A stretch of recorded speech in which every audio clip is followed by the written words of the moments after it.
This presentation is on behalf of ATTA, the Australian Teachers Alliance. Australia is a huge country with vast distances between some of the branches, so we often feel very isolated. So it was decided about 30 years ago to form a special association for the teachers.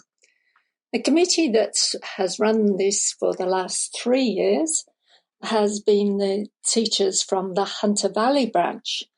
Hunter Valley branch is based in Newcastle and it runs everything in New South Wales from Gosford up to the Queensland border, an area several times the size of the UK. And our experiences this year have been typical of the experiences of most groups throughout Australia. We managed to start more or less as normal in February, that's the beginning of our dancing season. Obviously, there were all sorts of special regulations about signing into the class, hand sanitising, cleaning, etc.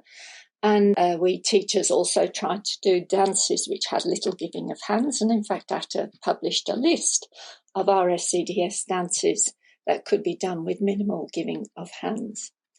We managed to run an opening social with our chairperson of the branch and of ATTA, Marnie Wilson, running it.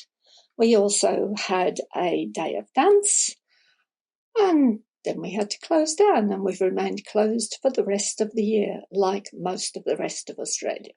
Much further south from us, in Badalla, my correspondent, Janine Holden, reports how important the Zoom lessons from the RSCDS were, and this actually is repeated by quite a few of the correspondents. She said that for a while last year they were able to dance in the hall, but then that was no longer allowed. But you were allowed to invite 5 people to your home, so she invited 5 dancers, and along with her husband, that made 6, so they had a set. She had the idea of using the TV, and they would watch formations on that or the dances on that.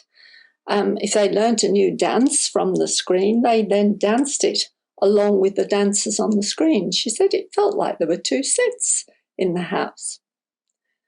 Further west from there, in Canberra, things were even worse because they were due to run the annual Australian Winter School last year. Of course, that got cancelled. This year, they thought they would just run a weekend school at the end of September, and that got cancelled too. Australia is a very large country, and we do have teachers in every state. There were 3 areas that teachers didn't respond with any reports, and I wasn't really very surprised about that. Those areas were Western Australia, Northern Territory, and Tasmania. And these 3 areas closed themselves off from international travels and travellers from the rest of Australia, and that's under strict quarantine conditions and rules. And they remained COVID-0 for quite a bit of the time, so they only had occasional lockdowns, so their dancing has continued as normal. The other areas, it has been quite a different story. The branch in Adelaide, which is the capital of South Australia, ran several things at the beginning of the year, one of which was a come and try night, which looks from the photographs as though it was a great success. They also managed to run a couple of socials, and Neville Pope, my correspondent from down there, said that if you don't plan it, it won't happen. So they planned in spite of COVID. Of course, like most of the rest of us, they had to close down for the second half of the year. Queensland branch had a series of lockdowns, and dancing was stopped for a time. And they tackled this by publishing the Corona Chronicle. And this was a great little magazine. It had some wonderful cartoons about COVID, and it had all sorts of other articles as well, cookery ones, ones about plants, general interest ones, and so on. So it was greatly looked forward to. Here's another of the cartoons, and I think we really must thank the editorial committee of Kathy, Lynn and Fran for keeping us so amused during COVID lockdowns with these things. The thing that I particularly liked from them was that they would publish a series of links to songs about the virus, some of which, of course, were wonderful parodies.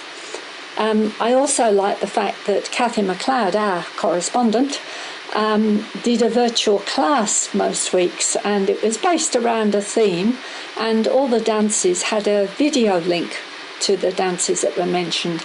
And this followed on from their very first experience of lockdown with their opening social in 2020, when they had to cancel the social. And what they did instead was send out video links to the dances so people could still enjoy them. Melbourne, the capital city of Victoria, has the unhappy record of being the city in the world that has had the longest number of lockdown days. Christine Freeman, our correspondent from there, talks about how early in the season they managed to run a branch opening social, day of dance, and even a beginner's course with 25 attendees. Once they've had a whole series of lockdowns, they then tried to keep in touch with Zoom meetings, online classes and newsletters and so on. One of the classes within Melbourne, Ringwood, the teacher there, Sarah Wrigley, wrote a dance. She had been joining in Zoom classes with a place in New Zealand called Kaiwaka, and she wrote a dance in their honour, which has no giving of hands at all. She also talks about the fact that she kept the class going with monthly newsletters, fortnightly Zoom classes, and also the class took part in the virtual Highland Games. It's well worth watching. Look up Ringwood Highland Games.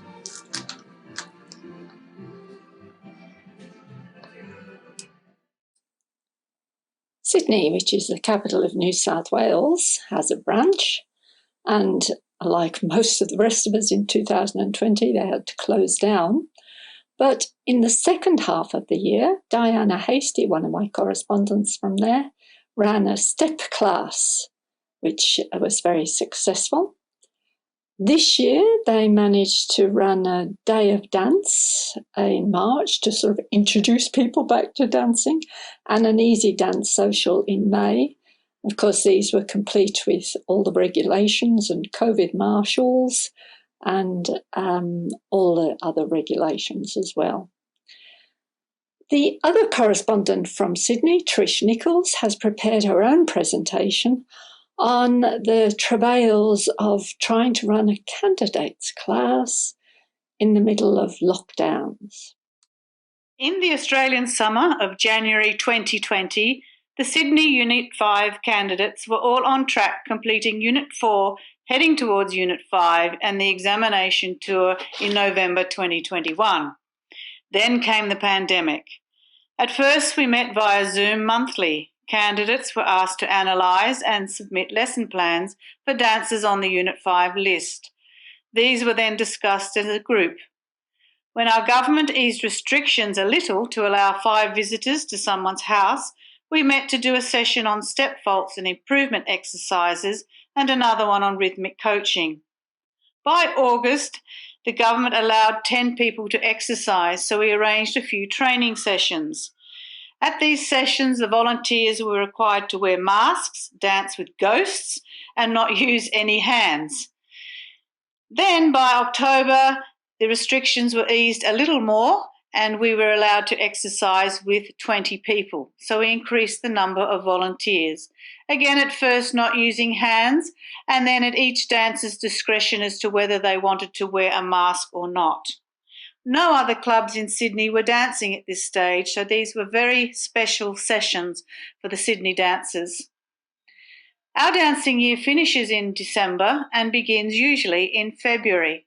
However, at the beginning of 2021, with no vaccine program in sight and people still nervous about the virus circulating in the community, most clubs didn't begin dancing until March. We danced from March until June. The candidates managed to have their first Unit 5 training session, And then we were in lockdown by July, and it became clear we couldn't hold our exam in November, and we were very disappointed. So back to Zoom for a couple more learning sessions, and then another creative idea to keep the candidates engaged. We decided to hold mini fitness sessions, and hopefully you'll be able to read about these in the next Scottish Country Dancer magazine next year. We were absolutely delighted when Lorna Ogilvie joined us for our last session. As of today, we are just recently out of 107 days of lockdown number 2, and hoping with fingers crossed we can hold our exam in April next year. Thank you everyone for listening.